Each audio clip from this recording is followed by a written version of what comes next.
বন্ধুরা, এটা হচ্ছে খৈয়াছড়া ঝর্ণার 11তম পয়েন্টে ওঠার আগের দৃশ্য। এখানে উঠতে গিয়ে আমি একটু হাঁপিয়ে গিয়েছিলাম। পরে জিরানোর এই অবস্থা, এরকম জিরায় এনেছিলাম নিজেকে।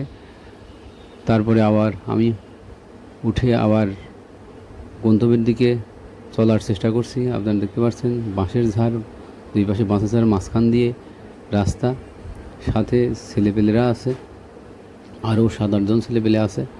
আমরা সবাই খৈয়াছড়া ঝর্ণার 11তম পয়েন্টের দিকে যাচ্ছি। রাস্তা খুব সংকীর্ণ, এই সংকীর্ণ রাস্তা দিয়ে আমাদের যাইতে হচ্ছে।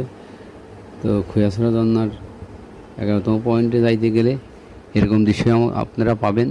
ভয় পাওয়ার কিছু নাই। লোক কয়েকজন একসাথে গেলে সাহস নিয়ে যাইতে পারবেন, আগাতে পারবেন, কোনো সমস্যা নেই।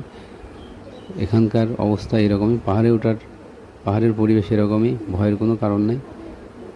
তবে দুঃসাহসিক অভিযান, সেটা মাথায় রেখেই আপনাদেরকে চলতে হবে। এবং দুঃসাহসিকতার দুঃসাহসিকতার মাথায় রেখে চলতে হবে। সবাই ভালো থাকবেন। আল্লাহ হাফেজ, ধন্যবাদ।